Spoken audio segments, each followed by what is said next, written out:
여러 가지 생각들, 타고남과 정신력에 관하여. 안녕하세요. 방구석 강냉이입니다. 오늘은 제가 평소 하고 있는 생각인 타고남과 정신력에 관한 제 생각을 이야기해 볼까 합니다. 제가 자주 보는 애니메이션 중에 나루토가 있는데요. 저는 나루토의 그런 포기하지 않는 정신력이 정말 멋있다고 생각을 합니다. 불굴의 의지가 정말 멋있는 것 같습니다. 저도 한때는 나루토의 포기하지 않는 정신력을 가지고 싶었습니다. 그렇게 포기하지 않고 나루토처럼 아무리 힘들어도 계속 노력을 하려고 했습니다. 그렇게 공부를 시작했습니다. 하지만 그것도 하루 이틀이었습니다. 저는 다시 원상태로 돌아오고 말았습니다. 그렇게 저를 한계까지 밀어 넣으면 정신이 너무 힘들었습니다. 제가 요즘 하는 생각은 정신력도 어느 정도는 타고나는 것 같다는 생각입니다.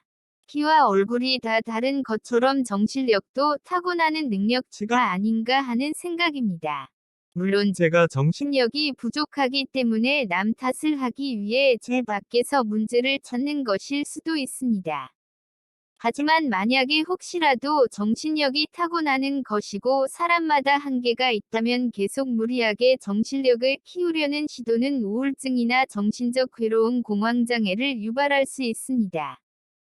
사람은 성격, 키, 얼굴, 성별, 좋아하는 운동 심지어 입맛까지 모두 다 다르게 태어나고 이 중 하나도 자기의 선택으로 바꿀 수 있는 것이 없습니다.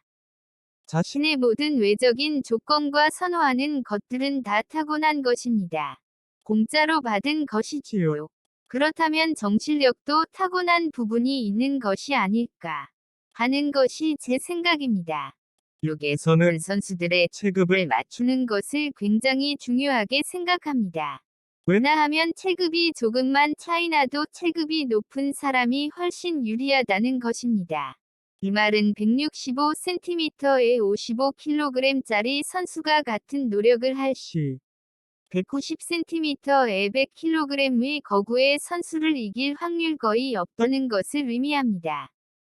육에서는 체급이 있어서 이 둘이 경쟁할 일은 없지만 원시시대에 만났다면 체급이 차이 나서 싸우지 않는다는 것은 말이 되지 않습니다. 165cm 선수는 같은 양의 노력을 해도 190cm 100kg 선수를 이길 수 없고 심지어 190cm 100kg 선수의 2배, 3배의 노력을 해도 이길 수 없을지 모릅니다. 즉 사람은 태어날 때부터 강해질 수 있는 한계가 있는 것입니다. 그리고 그 한계는 사람마다 다 다르지요. 저는 정신력도 이와 같다고 생각합니다. 물론 어느 정도는 무리하지 않는 선에서 단련은 할 수 있겠지만 타고난 한계가 정해져 있다고 생각합니다. 어떤 사람은 특수부대를 나오거나 해병대를 가볍게 이겨낼 수 있는 정신력이 있다면 어떤 사람은 일반 육군도 굉장히 힘들어할 수도 있습니다. 정신력이 약한 사람이 어트에서 나오는 사람들을 보고 정신력을 키우겠다고 어트에 가다간 공황장애 우울증 등 정신이 무너질 수 있고 생각합니다. 오히려 부작용이 더 크다고 생각합니다. 정신력이 약한 사람은 그냥 정신력을 무리해서 키우기보다는 자신의 한계를 인정하고 자신이 할 수 있는 만큼 꾸준히 노력하고 자신이 감당할 수 없는 스트레스와 정신적 부하가 있는 곳을 피하며 살아가는 것이 현명한 방법이 아닌가 싶습니다. 그렇게 꾸준하게 하다 보면 노력하지 않은 정신력 좋은 사람보다 무엇인가를 더 잘할 수도 있다고 생각을 합니다. 내가 이런 부드러운 환경에서 자라나서 정신력이 약한 거요. 라고 생각을 하실 수도 있습니다. 하지만 저는 그건 아닌 것 같습니다.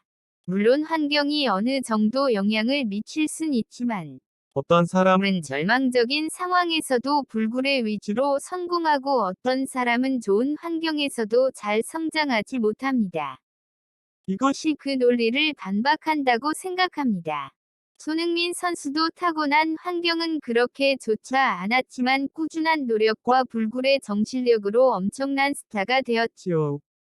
즉 환경은 정신력을 결정짓는 큰 요소가 되지는 못한다고 생각합니다. 이상 저의 주관적인 생각이었습니다. 시청해주셔서 감사합니다. 구독과 좋아요는 큰 힘이 됩니다.